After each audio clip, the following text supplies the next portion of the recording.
moment he caught sight of Harris's face, as it emerged from the water, he started back and seemed quite concerned. "I really beg your pardon," he stammered confusedly, "but I took you for a friend of mine."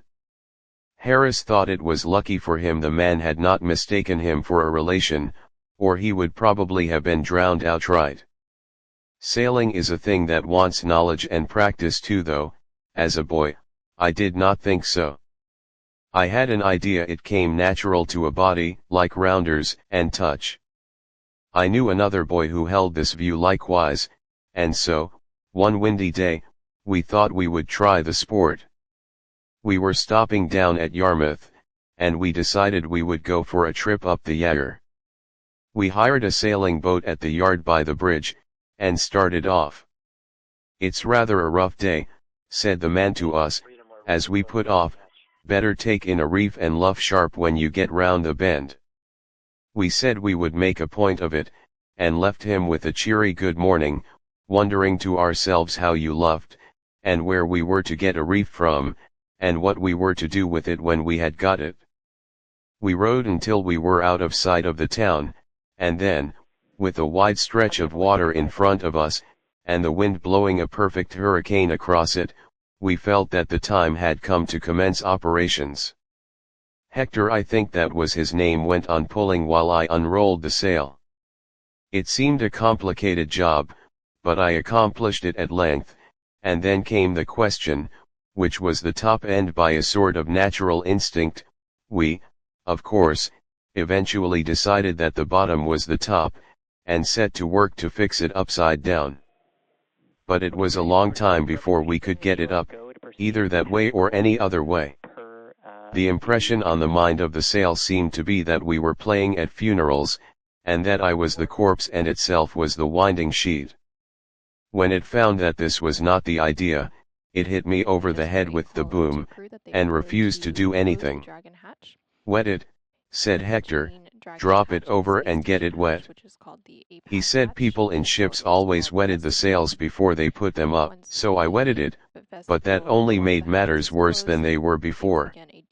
A dry sail clinging to your legs and wrapping itself round your head is not pleasant, but, when the sail is sopping wet, it becomes quite vexing. We did get the thing up at last, the two of us together.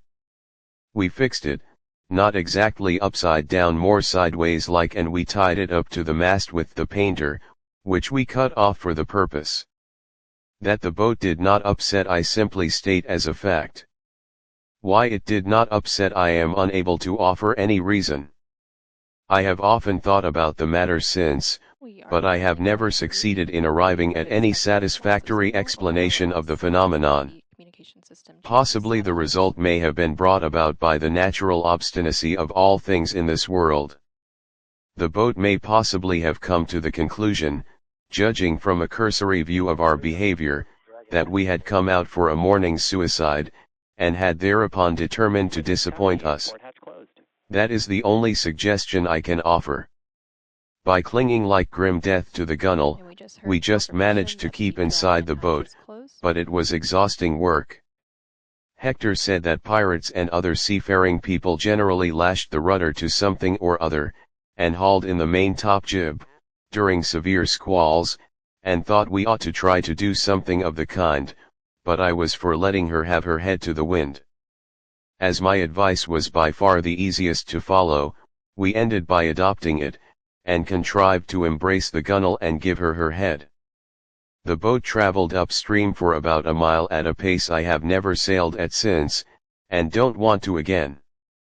Then, at a bend, she heeled over till half her sail was under water. Then she righted herself by a miracle and flew for a long low bank of soft mud. That mud bank saved us. The boat plowed its way into the middle of it and then stuck. Finding that we were once more able to move according to our ideas, instead of being pitched and thrown about like peas in a bladder, we crept forward, and cut down the sail. We had had enough sailing. We did not want to overdo the thing and get a surfeit of it. We had had a sail, a good all-round exciting, interesting sail, and now we thought we would have a row, just for a change like. We took the sculls and tried to push the boat off the mud, and, in doing so, we broke one of the sculls. After that we proceeded with great caution, but they were a wretched old pair, and the second one cracked almost easier than the first, and left us helpless. The mud stretched out for about 100 yards in front of us, and behind us was the water. The only thing to be done was to sit and wait until someone came by. It was not the sort of day to attract people out on the river, and it was 3 hours before a soul came in sight. It was an old fisherman who, with immense difficulty, at last rescued us, and we were towed back in an ignominious fashion to the boatyard. What between tipping the man who had brought us home, and paying for the broken sculls, and for having been out 4 hours and a half, it cost us a pretty considerable number of weeks' pocket money, that sail. But we learned experience, and they say that is always cheap at any price. Chapter 16. Reading. We are towed by steam launch. Irritating behavior of small boats. How they get in the way of steam launches. George and Harris again shirked their work. Rather a hackneyed story. Stradley and Goring. We came in sight of Reading about 11. The river is dirty and dismal here. One does not linger in the neighborhood of Reading.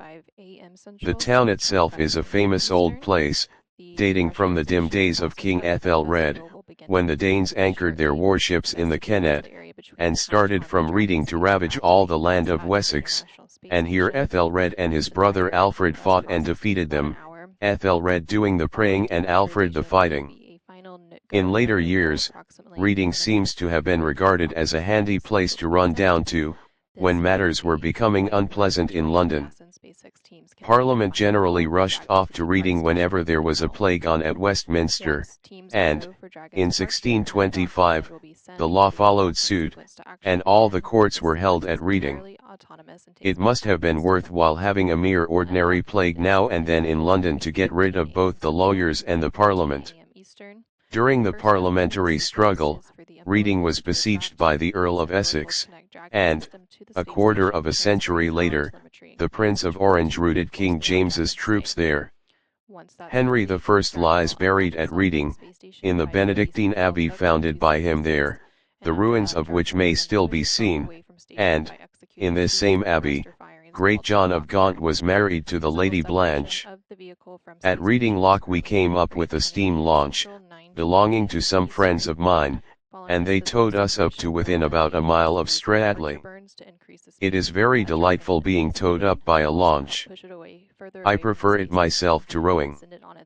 The run would have been more delightful still, if it had not been for a lot of wretched small boats that were continually getting in the way of our launch, and, to avoid running down which, we had to be continually easing and stopping.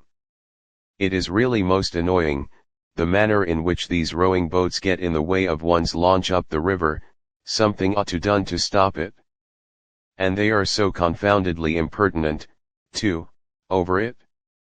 You can whistle till you nearly burst your boiler before they will trouble themselves to hurry. I would have one or two of them run down now and then, if I had my way, just to teach them all a lesson. The river becomes very lovely from a little above Reading. The railway rather spoils it near Tilehurst, but from Mapledurham up to Stradley it is glorious. A little above Mapledurham Lock you pass Hardwick House, where Charles I played bowls. The neighbourhood of Pangbourne, where the quaint little Swan Inn stands, must be as familiar to the habitués of the art exhibitions as it is to its own inhabitants. My friend's launch cast us loose just below the grotto, and then Harris wanted to make out that it was my turn to pull. This seemed to me most unreasonable. It had been arranged in the morning that I should bring the boat up to 3 miles above Reading. Well, here we were, 10 miles above Reading. Surely it was now their turn again. I could not get either George or Harris to see the matter in its proper light, however, so, to save argument, I took the sculls. I had not been pulling for more than a minute or so, when George noticed something black floating on the water, and we drew up to it. George leaned over, as we neared it, and laid hold of it. And then he drew back with a cry, and a blanched face. It was the dead body of a woman. It lay very lightly on the water, and the face was sweet and calm.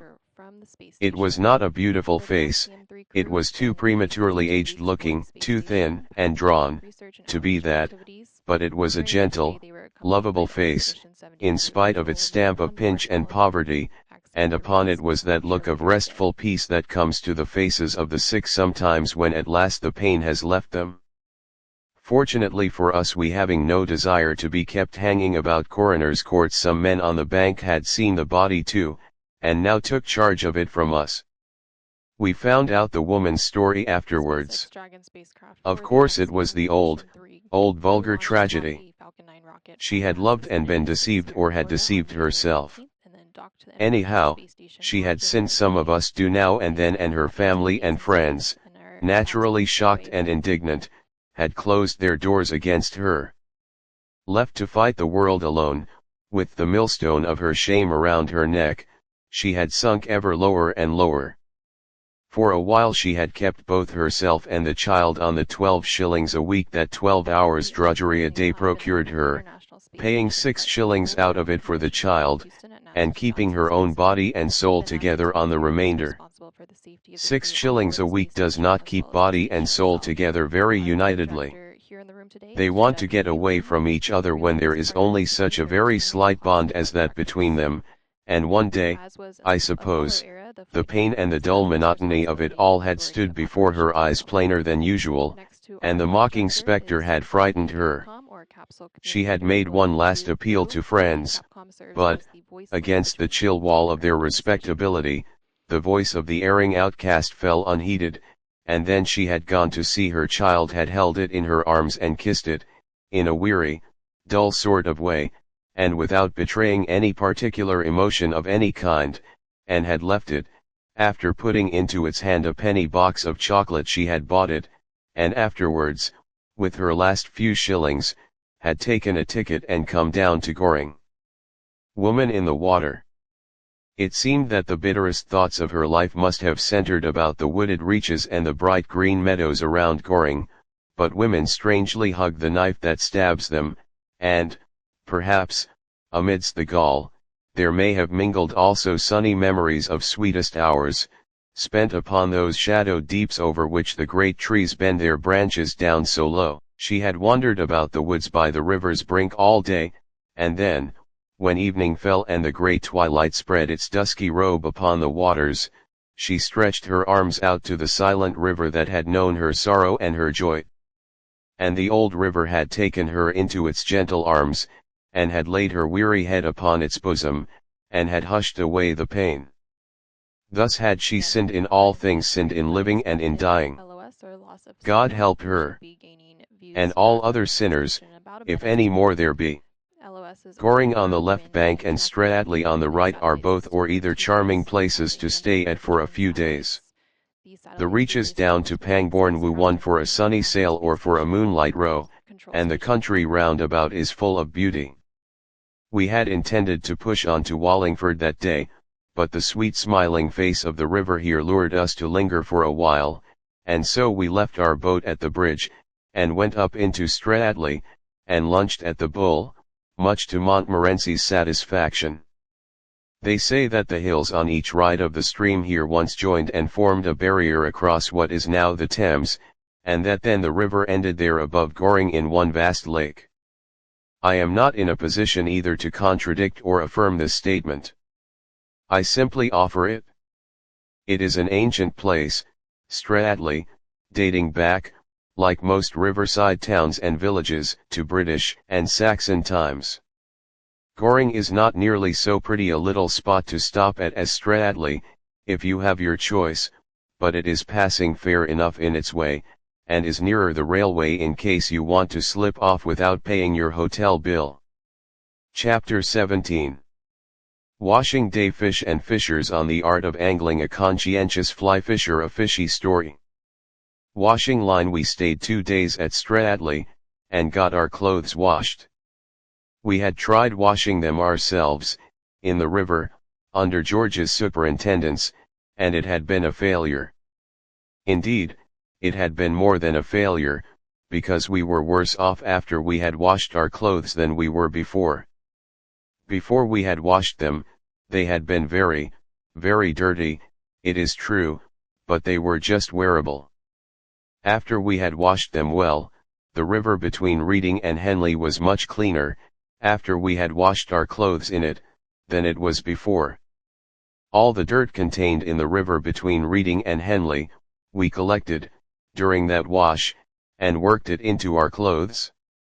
The washerwoman at Stradley said she felt she owed it to herself to charge us just 3 times the usual prices for that wash. She said it had not been like washing, it had been more in the nature of excavating. We paid the bill without a murmur. The neighborhood of Stradley and Goring is a great fishing center. There is some excellent fishing to be had here. The river abounds in pike, roach, dace, gudgeon, and eels, just here, and you can sit and fish for them all day. Some people do. They never catch them. I never knew anybody catch anything up the Thames, except minnows and dead cats, but that has nothing to do, of course, with fishing. The local fisherman's guide doesn't say a word about catching anything. All it says is the place is a good station for fishing, and, from what I have seen of the district, I am quite prepared to bear out this statement. There is no spot in the world where you can get more fishing, or where you can fish for a longer period. Some fishermen come here and fish for a day, and others stop and fish for a month. You can hang on and fish for a year, if you want to, it will be all the same. The Angler's Guide to the Thames says that jack and perch are also to be had about here, but there the Angler's Guide is wrong. Jack and perch may be about there. Indeed, I know for a fact that they are. You can see them there in shoals, when you are out for a walk along the banks, they come and stand half out of the water with their mouths open for biscuits. And, if you go for a bathe, they crowd round, and get in your way, and irritate you. But they are not to be had by a bit of worm on the end of a hook, nor anything like it, not they. I am not a good fisherman myself. I devoted a considerable amount of attention to the subject at one time, and was getting on, as I thought, fairly well, but the old hands told me that I should never be any real good at it, and advised me to give it up. They said that I was an extremely neat thrower, and that I seemed to have plenty of gumption for the thing, and quite enough constitutional laziness. But they were sure I should never make anything of a fisherman. I had not got sufficient imagination. They said that as a poet, or a shilling shocker, or a reporter, or anything of that kind, I might be satisfactory, but that, to gain any position as a Thames angler, would require more play of fancy, more power of invention than I appeared to possess. Some people are under the impression that all that is required to make a good fisherman is the ability to tell lies easily and without blushing, but this is a mistake. Mere bald fabrication is useless, the veriest tyro can manage that. It is in the circumstantial detail, the embellishing touches of probability, the general air of scrupulous, almost of pedantic veracity, that the experienced angler is seen. Anybody can come in and say, "Oh, I caught 15 dozen perch yesterday evening, or last Monday I landed a gudgeon, weighing 18 pounds, and measuring 3 feet from the tip to the tail." There is no art, no skill, required for that sort of thing. It shows pluck, but that is all. No, your accomplished angler would scorn to tell a lie, that way. His method is a study in itself. He comes in quietly with his hat on, appropriates the most comfortable chair, lights his pipe, and commences to puff in silence. He lets the youngsters brag away for a while, and then, during a momentary lull, he removes the pipe from his mouth, and remarks, as he knocks the ashes out against the bars, "Well, I had a haul on Tuesday evening that it's not much good my telling anybody about. Oh. Why's that, they ask.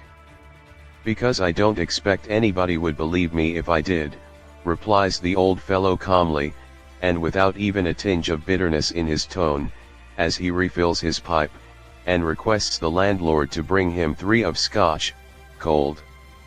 There is a pause after this, nobody feeling sufficiently sure of himself to contradict the old gentleman. So he has to go on by himself without any encouragement. No, he continues thoughtfully, I shouldn't believe it myself if anybody told it to me, but it's a fact, for all that. I had been sitting there all the afternoon and had caught literally nothing except a few dozen dace and a score of jack, and I was just about giving it up as a bad job when I suddenly felt a rather smart pull at the line. I thought it was another little one, and I went to jerk it up. Hang me, if I could move the rod. It took me half an hour, sir, to land that fish, and every moment I thought the line was going to snap. I reached him at last, and what do you think it was? A sturgeon. A 40-pound sturgeon. Taken on a line, sir.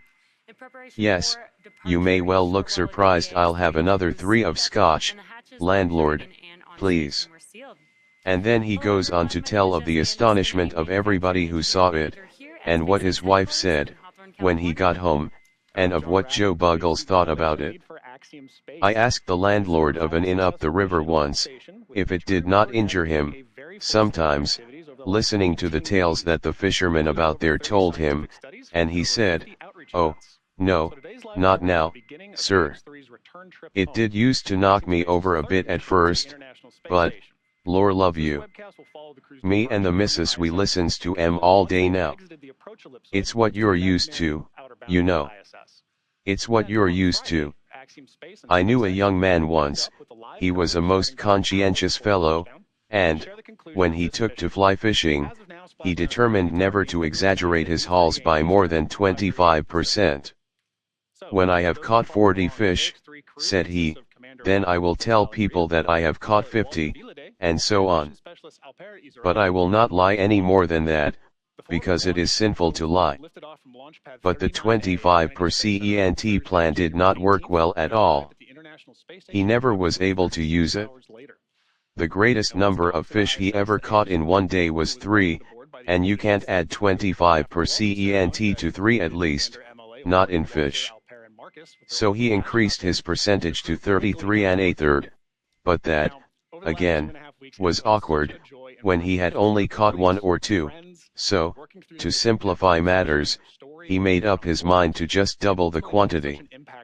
He stuck to this arrangement for a couple of months, and then he grew dissatisfied with it. Nobody believed him when he told them that he only doubled, and he, therefore, gained no credit that way whatever, while his moderation put him at a disadvantage among the other anglers. When he had really caught 3 small fish, and said he had caught 6, it used to make him quite jealous to hear a man, whom he knew for a fact had only caught 1, going about telling people he had landed 2 dozen.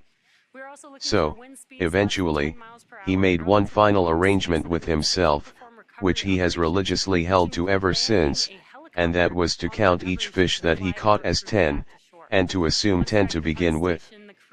For example, if he did not catch any fish at all, then he said he had caught 10 fish. You could never catch less than 10 fish by his system, that was the foundation of it. Then, if by any chance he really did catch 1 fish, he called it 20, while 2 fish would count 30, 3 40, and so on.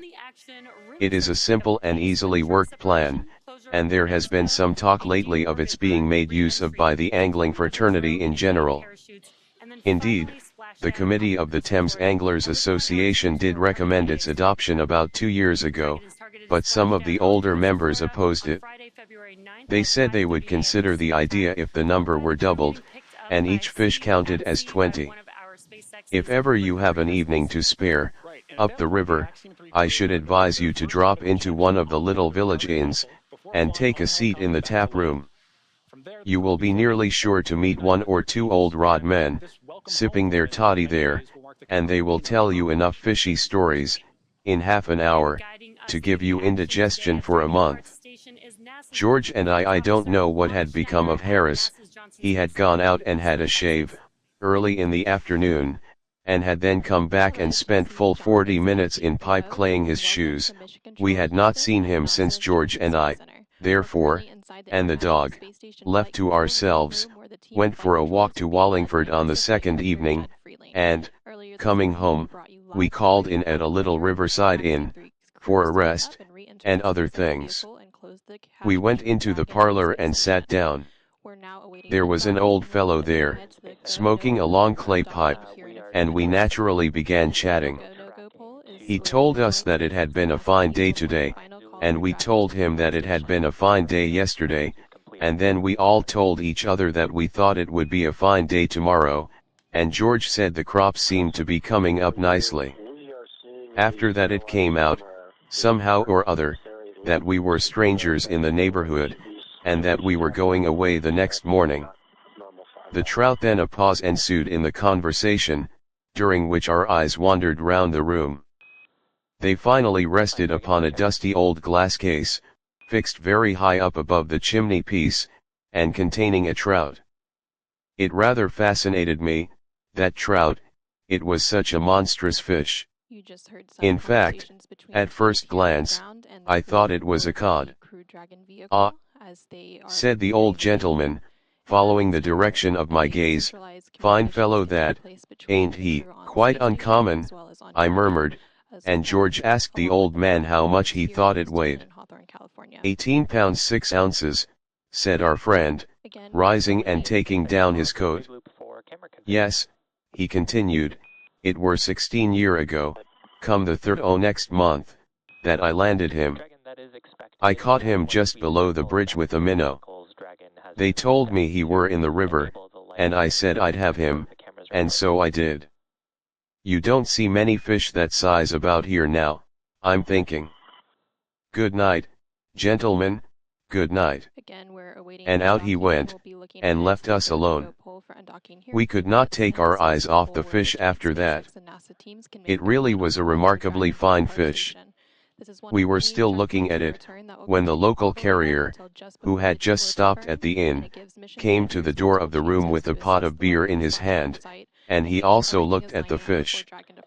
Good-sized trout, that, said George, turning round to him. Ah, you may well say that, sir, replied the man, and then, after a pull at his beer, he added, maybe you wasn't here, sir, when that fish was caught. No, we told him. We were strangers in the neighborhood. Ah, said the carrier, then, of course, how should you? It was nearly 5 years ago that I caught that trout.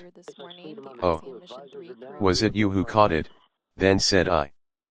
Yes, sir, replied the genial old fellow. I caught him just below the lock, leastways, what was the lock then, one Friday afternoon, and the remarkable thing about it is that I caught him with a fly. I'd gone out pike fishing, bless you, never thinking of a trout, and when I saw that whopper on the end of my line, blessed if it didn't quite take me aback. Well, you see, he weighed 26 pounds. Good night, gentlemen, good night. 5 minutes afterwards, a third man came in, and described how he had caught it early one morning, with bleak, and then he left, and a stolid, solemn-looking, middle-aged individual came in, and sat down over by the window. None of us spoke for a while, but, at length, George turned to the newcomer, and said, I beg your pardon, I hope you will forgive the liberty that we perfect strangers in the neighborhood are taking, but my friend here and myself would be so much obliged if you would tell us how you caught that trout up there. Why, who told you I caught that trout? Was the surprised query. We said that nobody had told us so, but somehow or other we felt instinctively that it was he who had done it. Well, it's a most remarkable thing, most remarkable, answered the stolid stranger, laughing, because, as a matter of fact, you are quite right. I did catch it. But fancy you're guessing it like that. Dear me, it's really a most remarkable thing. And then he went on, and told us how it had taken him half an hour to land it, and how it had broken his rod. He said he had weighed it carefully when he reached home, and it had turned the scale at 34 pounds. He went in his turn, and when he was gone, the landlord came in to us. We told him the various histories we had heard about his trout, and he was immensely amused, and we all laughed very heartily. Fancy Jim Bates and Joe Muggles and Mr. Jones and old Billy Maunders all telling you that they had caught it. Ha! Ha! Ha! Well, that is good, said the honest old fellow, laughing heartily. Yes, they are the sort to give it me, to put up in my parlor, if they had caught it, they are. Ha! Ha! Ha! And then he told us the real history of the fish. It seemed that he had caught it himself, years ago, when he was quite a lad, not by any art or skill, but by that unaccountable luck that appears to always wait upon a boy when he plays the wag from school, and goes out fishing on a sunny afternoon, with a bit of string tied onto the end of a tree. He said that bringing home that trout had saved him from a whacking, and that even his schoolmaster had said it was worth the rule of 3 and practice put together. He was called out of the room at this point, and George and I again turned our gaze upon the fish. It really was a most astonishing trout. The more we looked at it, the more we marveled at it. It excited George so much that he climbed up on the back of a chair to get a better view of it. And then the chair slipped, and George clutched wildly at the trout case to save himself, and down it came with a crash, George and the chair on top of it. You haven't injured the fish, have you? I cried in alarm, rushing up. I hope not, said George, rising cautiously and looking about. But he had.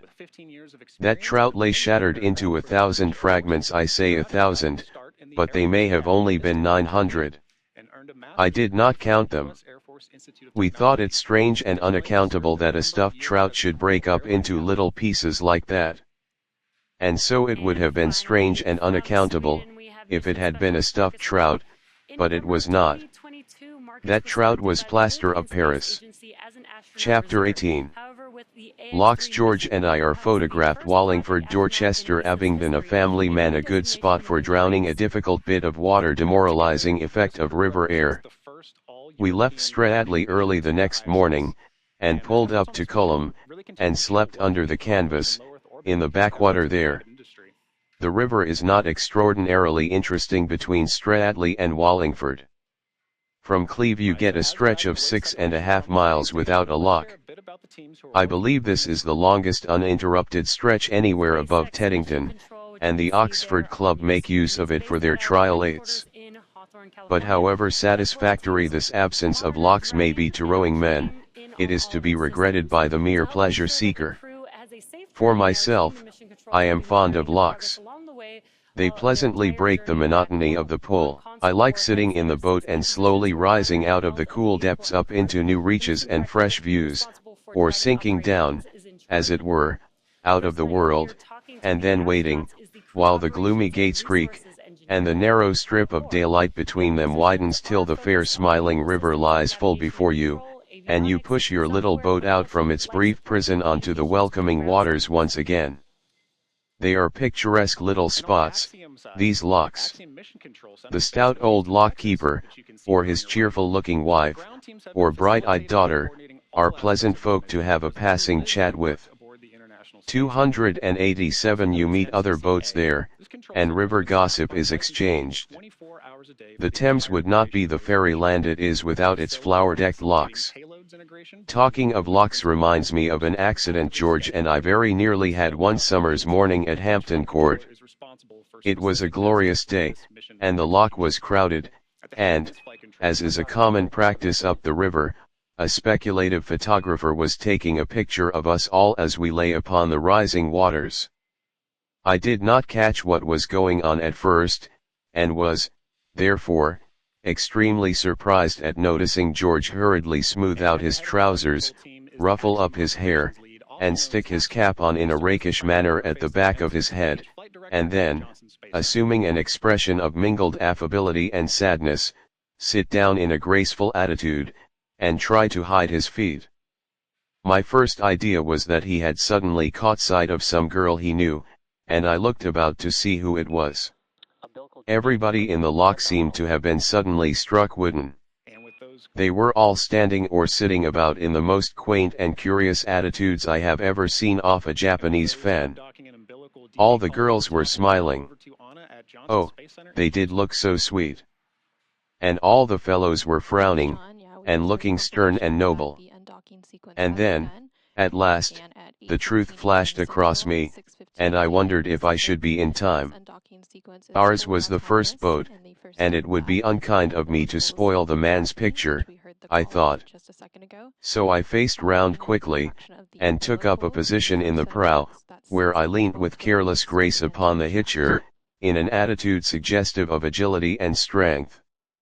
I arranged my hair with a curl over the forehead, and threw an air of tender wistfulness into my expression, mingled with a touch of cynicism, which I am told suits me.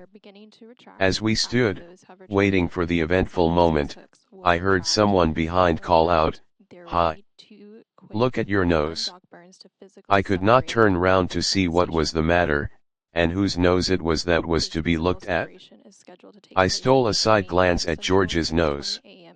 It was all right at all events, there was nothing wrong with it that could be altered. I squinted down at my own, and that seemed all that could be expected also. "Look at your nose, you stupid ass," came the same voice again, louder. And then another voice cried, "Push your nose out, can't you, you two with the dog." Neither George nor I dared to turn round. The man's hand was on the cap, and the picture might be taken any moment. Was it us they were calling to? What was the matter with our noses? Why were they to be pushed out? But now the whole lock started yelling, and a stentorian voice from the back shouted, "Look at your boat, sir, you in the red and black caps. It's your two corpses that will get taken in that photo, if you ain't quick." We looked then, and saw that the nose of our boat had got fixed under the woodwork of the lock, while the incoming water was rising all around it, and tilting it up. In another moment we should be over. Quick as thought, we each seized an oar, and a vigorous blow against the side of the lock with the butt ends released the boat, and sent us sprawling on our backs. The photograph we did not come out well in that photograph, George and I. Of course, as was to be expected, our luck ordained it, that the man should set his wretched machine in motion at the precise moment that we were both lying on our backs with a wild expression of "Where am I and what is it?" on our faces, and our 4 feet waving madly in the air. Our feet were undoubtedly the leading article in that photograph. Indeed, very little else was to be seen. They filled up the foreground entirely. Behind them, you caught glimpses of the other boats, and bits of the surrounding scenery, but everything and everybody else in the lock looked so utterly insignificant and paltry compared with our feet, that all the other people felt quite ashamed of themselves, and refused to subscribe to the picture. The owner of one steam launch, who had bespoke 6 copies, rescinded the order on seeing the negative. He said he would take them if anybody could show him his launch, but nobody could. It was somewhere behind George's right foot. There was a good deal of unpleasantness over the business.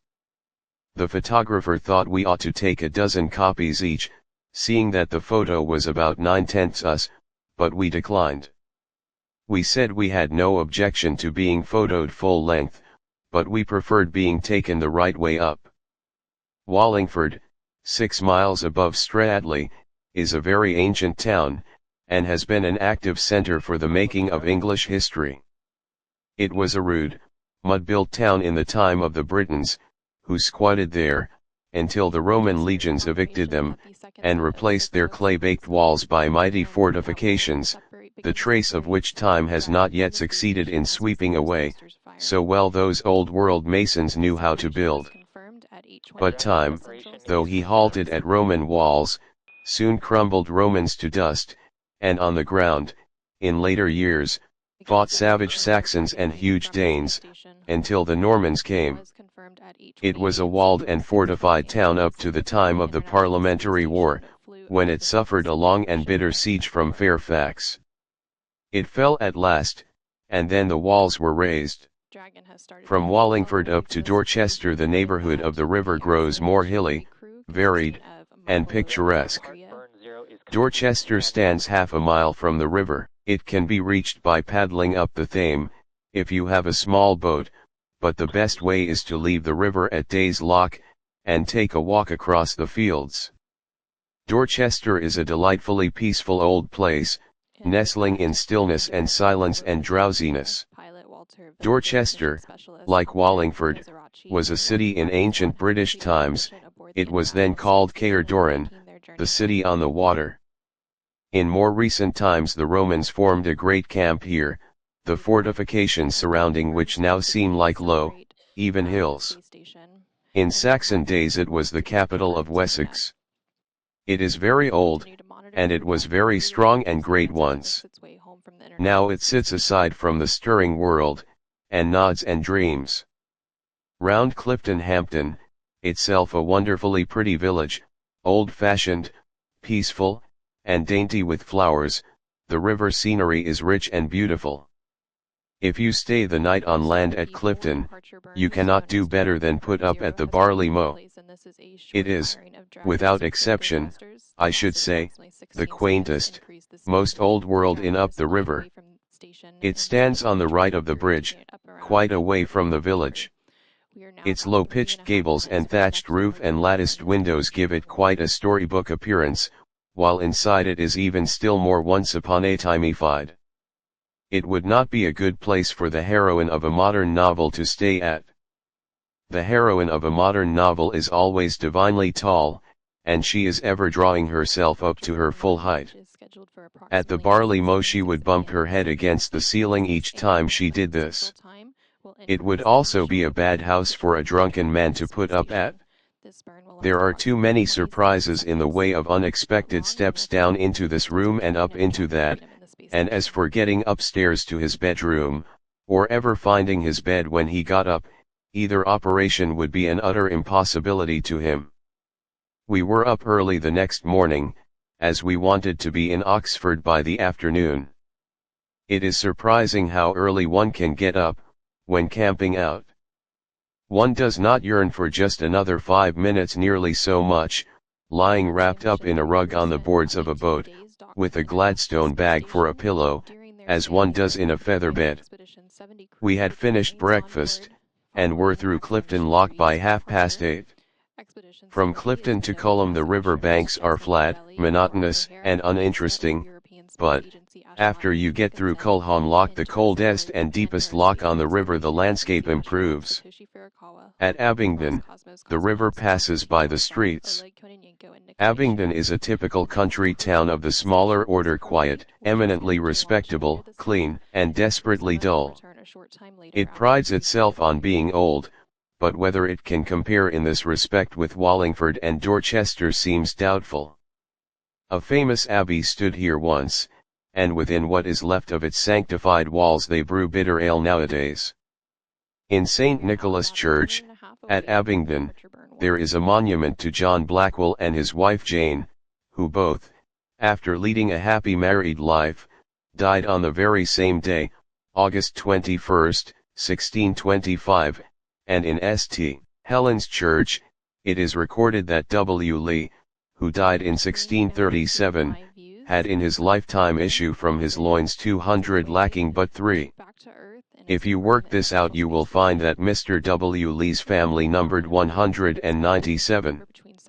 Mr. W. Lee, 5 times mayor of Abingdon, was, no doubt, a benefactor to his generation, but I hope there are not many of his kind about in this overcrowded 19th century. From Abingdon to Nunningham Courtney is a lovely stretch. Nunningham Park is well worth a visit. It can be viewed on Tuesdays and Thursdays. The house contains a fine collection of pictures and curiosities, and the grounds are very beautiful.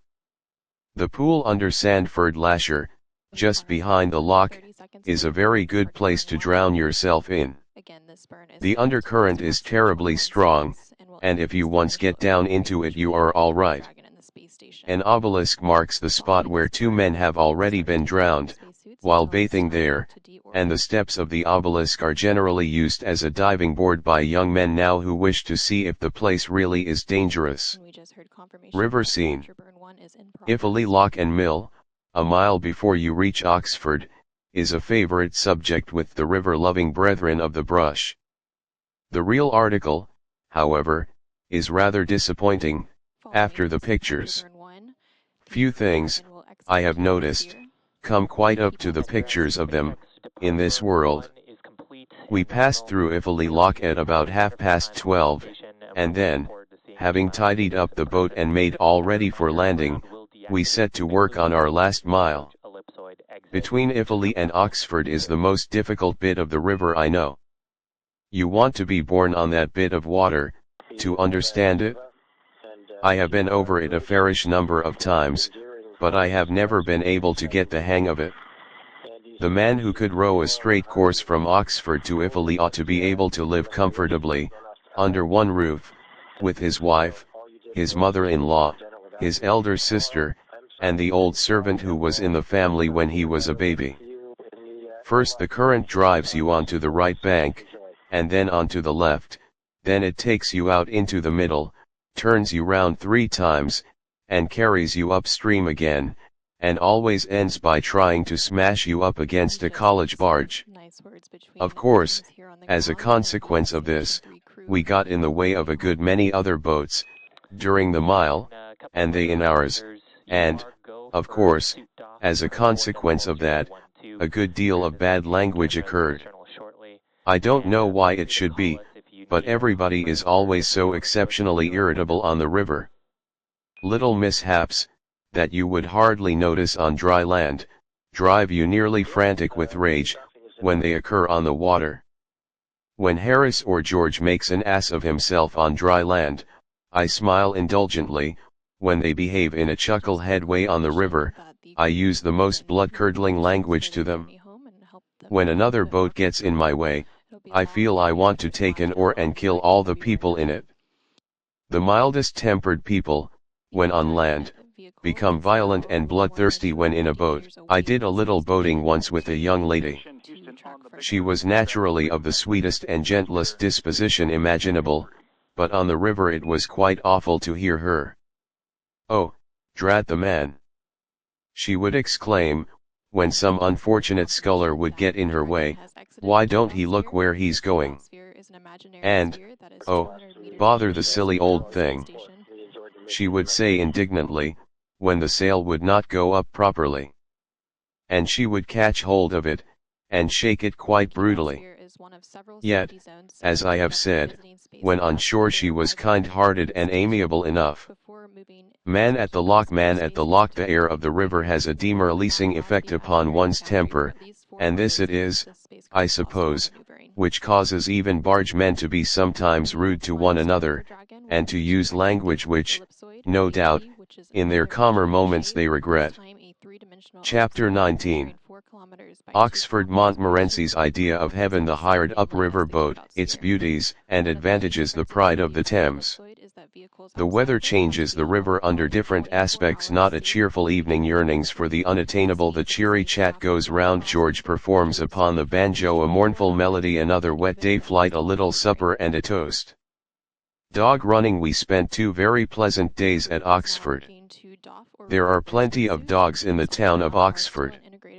Montmorency had 11 fights on the first day, and 14 on the second, and evidently thought he had got to heaven. Dogs fighting among folk too constitutionally weak, or too constitutionally lazy, whichever it may be, to relish upstream work, it is a common practice to get a boat at Oxford, and row down. For the energetic, however, the upstream journey is certainly to be preferred. It does not seem good to be always going with the current. There is more satisfaction in squaring one's back, and fighting against it, and winning one's way forward in spite of it at least, so I feel, when Harris and George are sculling and I am steering.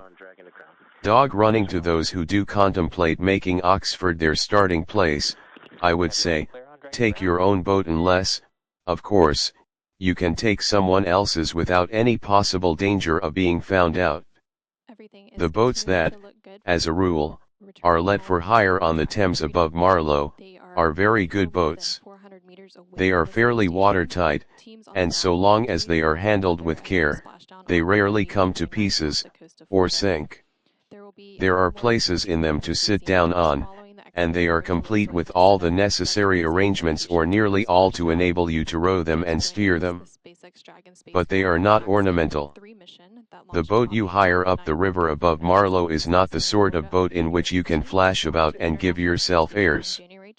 The hired upriver boat very soon puts a stop to any nonsense of that sort on the part of its occupants. That is its chief, one may say, its only recommendation. Dog, the man in the hired upriver boat, is modest and retiring.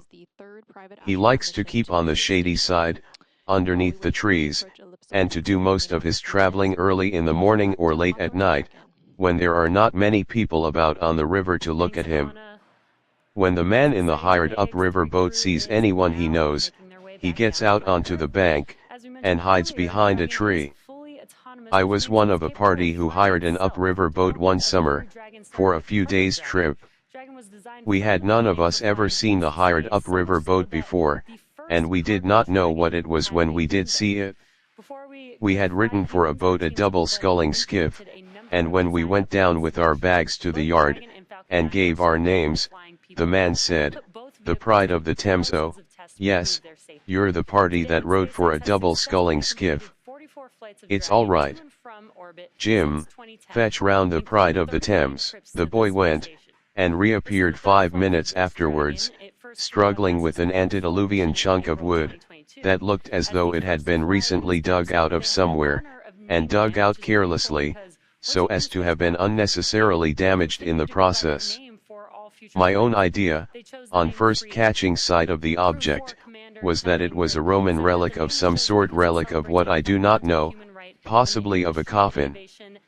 The neighborhood of the Upper Thames is rich in Roman relics, and my surmise seemed to me a very probable one, but our serious young man, who is a bit of a geologist, pooh-poohed my Roman relic theory, and said it was clear to the meanest intellect, in which category he seemed to be grieved that he could not conscientiously include mine, that the thing the boy had found was the fossil of a whale, and he pointed out to us various evidences proving that it must have belonged to the preglacial period.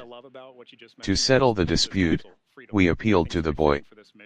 We told him not to be afraid, but to speak the plain truth. Was it the fossil of a pre-Adamite whale, or was it an early Roman coffin? The boy said it was the Pride of the Thames. We thought this a very humorous answer on the part of the boy at first, and somebody gave him twopence as a reward for his ready wit, but when he persisted in keeping up the joke, as we thought, too long, we got vexed with him. "Come, come, my lad," said our captain sharply, "don't let us have any nonsense. You take your mother's washing tub home again, and bring us a boat." The boat builder himself came up then, and assured us, on his word, as a practical man, that the thing really was a boat, was, in fact, the boat, the double sculling skiff selected to take us on our trip down the river. We grumbled a good deal. We thought he might, at least, have had it whitewashed or tarred, had something done to it to distinguish it from a bit of a wreck, but he could not see any fault in it. He even seemed offended at our remarks. He said he had picked us out the best boat in all his stock, and he thought we might have been more grateful. He said it, the Pride of the Thames, had been in use, just as it now stood, or rather as it now hung together, for the last 40 years, to his knowledge, and nobody had complained of it before, and he did not see why we should be the first to begin. We argued no more. We fastened the so-called boat together with some pieces of string, got a bit of wallpaper and pasted over the shabbier places, said our prayers, and stepped on board. They charged us 35 shillings for the loan of the remnant for 6 days, and we could have bought the thing out and out for 4 and sixpence at any sale of driftwood round the coast. The weather changed on the third day. I am talking about our present trip now, and we started from Oxford upon our homeward journey in the midst of a steady drizzle. The river, with the sunlight flashing from its dancing wavelets, gilding gold the grey-green beach trunks, glinting through the dark, cool wood paths, chasing shadows o'er the shallows, flinging diamonds from the mill wheels, throwing kisses to the lilies, wantoning with the Weir's white waters, silvering moss-grown walls and bridges, brightening every tiny townlet, making sweet each lane and meadow, lying tangled in the rushes, peeping, laughing, from each inlet, gleaming gay on many a far sail. Making soft the air with glory is a golden fairy stream. But the river chill and weary, with the ceaseless raindrops falling on its brown and sluggish waters, with a sound as of a woman, weeping low in some dark chamber, while the woods, all dark and silent, shrouded in their mists of vapor, stand like ghosts upon the margin, silent ghosts with eyes reproachful, like the ghosts of evil actions, like the ghosts of friends neglected, is a spirit-haunted water through the land of vain regrets. Sunlight is the lifeblood of nature. Mother Earth looks at us with such dull, soulless eyes, when the sunlight has died away from out of her. It makes us sad to be with her then. She does not seem to know us or to care for us. She is as a widow who has lost the husband she loved, and her children touch her hand, and look up into her eyes, but gain no smile from her. We rode on all that day through the rain, and very melancholy work it was. We pretended, at first, that we enjoyed it. We said it was a change, and that we liked to see the river under all its different aspects. We said we could not expect to have it all sunshine, nor should we wish it. We told each other that nature was beautiful, even in her tears. The boat in the rain. Indeed, Harris and I were quite enthusiastic about the business, for the first few hours. And we sang a song about a gypsy's life, and how delightful a gypsy's existence was, free to storm and sunshine, and to every wind that blew, and how he enjoyed the rain, and what a lot of good it did him, and how he laughed at people who didn't like it. George took the fun more soberly, and stuck to the umbrella. We hoisted the cover before we had lunch, and kept it up all the afternoon, just leaving a little space in the bow, from which one of us could paddle and keep a lookout. In this way we made 9 miles, and pulled up for the night a little below Day's Lock. I cannot honestly say that we had a merry evening. The rain poured down with quiet persistency. Everything in the boat was damp and clammy. Supper was not a success. Cold veal pie, when you don't feel hungry, is apt to cloy. I felt I wanted whitebait and a cutlet. Harris babbled of solace and white sauce, and passed the remains of his pie to Montmorency, who declined it, and, apparently insulted by the offer, went and sat over at the other end of the boat by himself. George requested that we would not talk about these things, at all events until he had finished his cold boiled beef without mustard. We played penny nap after supper. We played for about an hour and a half, by the end of which time George had won 4 pence. George always is lucky at cards, and Harris and I had lost exactly 2 pence each. We thought we would give up gambling then. As Harris said, it breeds an unhealthy excitement when carried too far.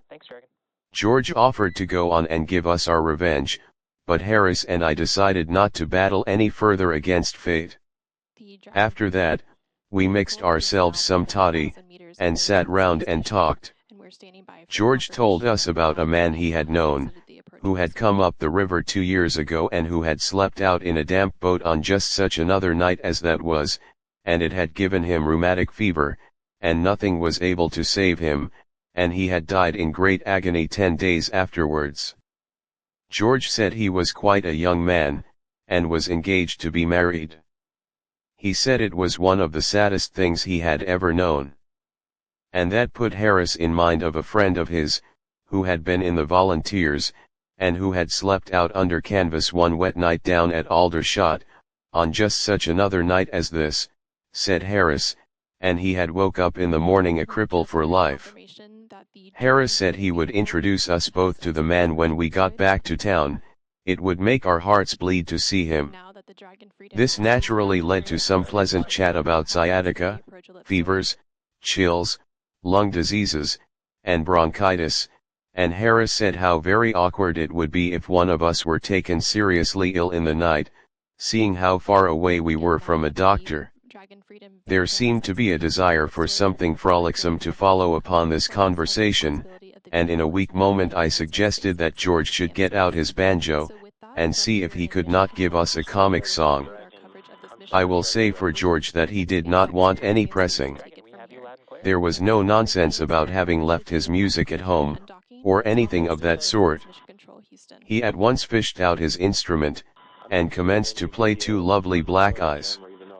I had always regarded Two Lovely Black Eyes as rather a commonplace tune until that evening. The rich vein of sadness that George extracted from it quite surprised me. The desire that grew upon Harris and myself, as the mournful strains progressed, was to fall upon each other's necks and weep, but by great effort we kept back the rising tears, and listened to the wild yearnful melody in silence. When the chorus came we even made a desperate effort to be merry. We refilled our glasses and joined in, Harris, in a voice trembling with emotion, leading, and George and I following a few words behind, Two Lovely Black Eyes. Oh! What a surprise! Only for telling a man he was wrong, too. There we broke down. The unutterable pathos of George's accompaniment to that too we were, in our then state of depression, unable to bear. Harris sobbed like a little child, and the dog howled till I thought his heart or his jaw must surely break. George wanted to go on with another verse. He thought that when he had got a little more into the tune, and could throw more abandon, as it were, into the rendering, it might not seem so sad. The feeling of the majority, however, was opposed to the experiment. There being nothing else to do, we went to bed, that is, we undressed ourselves, and tossed about at the bottom of the boat for some 3 or 4 hours. After which, we managed to get some fitful slumber until 5 a.m. when we all got up and had breakfast. The second day was exactly like the first. The rain continued to pour down, and we sat, wrapped up in our mackintoshes, underneath the canvas, and drifted slowly down. One of us, I forget which one now, but I rather think it was myself, made a few feeble attempts during the course of the morning to work up the old gypsy foolishness about being children of nature and enjoying the wet, but it did not go down well at all. That I care not for the rain, not I, was so painfully evident, as expressing the sentiments of each of us, that to sing it seemed unnecessary. On one point we were all agreed, and that was that, come what might, we would go through with this job to the bitter end. We had come out for a fortnight's enjoyment on the river, and a fortnight's enjoyment on the river we meant to have. If it killed us, well, that would be a sad thing for our friends and relations, but it could not be helped. We felt that to give in to the weather in a climate such as ours would be a most disastrous precedent. It's only 2 days more, said Harris, and we are young and strong. We may get over it all right, after all. At about 4 o'clock we began to discuss our arrangements for the evening. We were a little past Goring then, and we decided to paddle on to Pangbourne, and put up there for the night. Another jolly evening, murmured George. We sat and mused on the prospect. We should be in at Pangbourne by 5. We should finish dinner at, say, 6:30. After that we could walk about the village in the pouring rain until bedtime, or we could sit in a dimly lit bar parlor and read the almanac. Lady in skirt, why, the Alhambra would be almost more lively, said Harris, venturing his head outside the cover for a moment and taking a survey of the sky. With a little supper at the -311 to follow, I added, half unconsciously.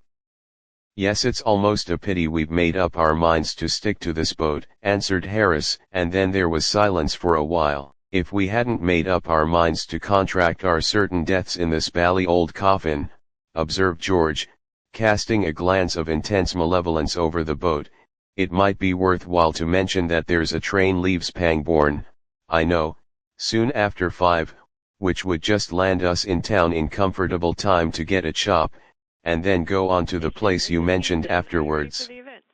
Nobody spoke. We looked at one another, and each one seemed to see his own mean and guilty thoughts reflected in the faces of the others. In silence, we dragged out and overhauled the Gladstone. We looked up the river and down the river, not a soul was in sight. 20 minutes later, 3 figures, followed by a shamed-looking dog, might have been seen creeping stealthily from the boathouse at the Swan towards the railway station, dressed in the following neither neat nor gaudy costume: black leather shoes, dirty, suit of boating flannels, very dirty, brown felt hat, much battered, mackintosh, very wet, umbrella. We had deceived the boatman at Pangbourne. We had not had the face to tell him that we were running away from the rain. We had left the boat, and all it contained, in his charge, with instructions that it was to be ready for us at 9 the next morning. If, we said, if anything unforeseen should happen, preventing our return, we would write to him. We reached Paddington at 7, and drove direct to the restaurant I have before described, where we partook of a light meal, left Montmorency, together with suggestions for a supper to be ready at 10:30, and then continued our way to Leicester Square. We attracted a good deal of attention at the Alhambra. On our presenting ourselves at the paybox, we were gruffly directed to go round to Castle Street, and were informed that we were half an hour behind our time. We convinced the man, with some difficulty, that we were not the world-renowned contortionists from the Himalaya mountains, and he took our money and let us pass. Inside we were a still greater success. Our fine bronzed countenances and picturesque clothes were followed round the place with admiring gaze. We were the cynosure of every eye. It was a proud moment for us all. We adjourned soon after the first ballet, and wended our way back to the restaurant, where supper was already awaiting us. I must confess to enjoying that supper. For about 10 days we seemed to have been living, more or less, on nothing but cold meat, cake, and bread and jam. It had been a simple, a nutritious diet, but there had been nothing exciting about it, and the odor of Burgundy, and the smell of French sauces, and the sight of clean napkins and long loaves, knocked as a very welcome visitor at the door of our inner man. We pegged and quaffed away in silence for a while, until the time came when, instead of sitting bolt upright, and grasping the knife and fork firmly, we leaned back in our chairs and worked slowly and carelessly when we stretched out our legs beneath the table, let our napkins fall, unheeded, to the floor, and found time to more critically examine the smoky ceiling than we had hitherto been able to do when we rested our glasses at arm's length upon the table, and felt good, and thoughtful, and forgiving. Then Harris, who was sitting next the window, drew aside the curtain and looked out upon the street. It glistened darkly in the wet, the dim lamps flickered with each gust, the rain splashed steadily into the puddles and trickled down the waterspouts into the running gutters. A few soaked Thanks everyone. wayfarers hurried past, I agree. crouching Interesting beneath their moment. dripping Here umbrellas, for over 6 the months women now. holding Time up their has flown skirts. very fast, and it's time Well, to get back, said as we always Harris, said. reaching But his I'm hand really out happy for that his we have glass, done we all have had a which we pleasant planned to trip, do. The and station my tour has hearty been just thanks for fine. it All the to old experiments Father continue Thames, to be but I think ongoing, we and did well to chuck it now when that we did. we are taking over Here's to by 3 men well out rarity, of a who boat. are continuing And Montmorency, into the standing on his next hind Expedition legs, 7 and before into the beginning of window, Expedition peering 7 to out come. into the So night, thanks a lot. Thanks a gave lot a short for bark of all the decided cooperation, all the concurrence with the support from toast. all Michelin Neptune conceptors, drinking a and toast. see you soon on